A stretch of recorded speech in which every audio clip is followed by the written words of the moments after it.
Perkenalkan, saya Kevin Aprendisi Hombing dengan NIM 2210301009.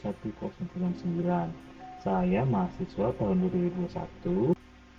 Saya akan mempresentasikan tentang tren personalisasi pengalaman wisata. Yang pertama, ada tren dalam personalisasi dalam pengalaman wisata. Untuk yang pertama, ada fokus pada berkelanjutan.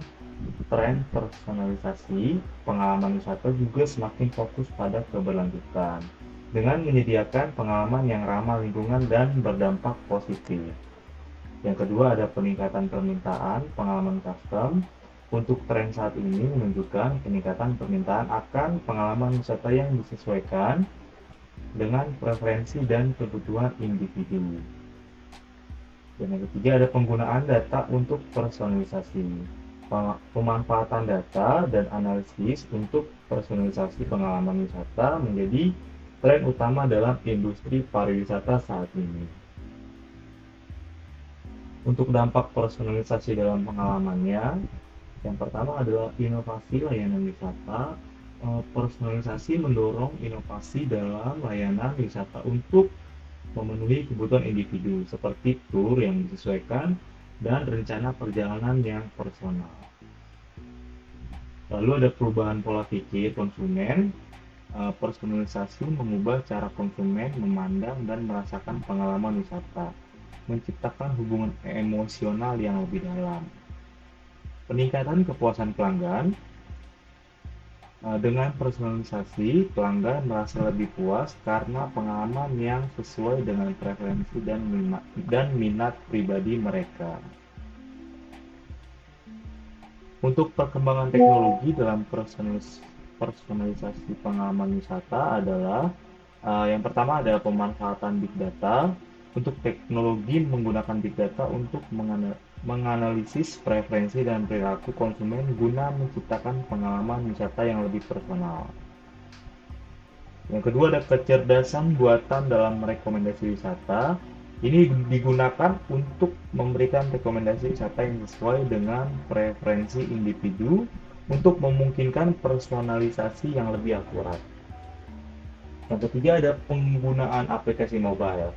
Aplikasi mobile memungkinkan personalisasi dalam perjalanan, mulai dari rencana perjalanan hingga rekomendasi aktivitas berdasarkan lokasi dan minat pengguna. Untuk dampak positif personalisasi terhadap industri perjalanan, yang pertama ini adalah peningkatan partisipasi wisatawan. Tentu ya, kalau misalnya ada referensi dari personalisasi, justru akan meningkatkan partisipasi terhadap calon-calon pengunjung. Yang kedua ada peningkatan daya saing industri. Yang ketiga ada dorongan bagi destinasi wisata lokal. Untuk dampak negatifnya, ini yang pertama ketergantungan teknologi. Jadi teman-teman, kalau ini untuk dampak negatifnya, jadi dikit-dikit calon pengunjung akan mengcompare dengan gadget mereka, sehingga mereka tidak akan berkunjung ketika mereka sebelum mereka melihat dari sisi pandang mereka searching dulu. Jadi tidak akan mau mencoba datang lebih dulu gitu, untuk jadi tidak ada pengalamannya. Dan ketidaksesuaian ekspektasi dan potensi diskriminasi. Jadi untuk dampak negatifnya yang terakhir ini, di mana calon pengunjung ini justru bukan untuk berwisata, justru ada maksud lain. Oke teman-teman, sekian penjelasan dari saya. Kiranya kurang lebihnya dan jika ada salah mohon dimaafkan. Wassalamualaikum warahmatullahi wabarakatuh.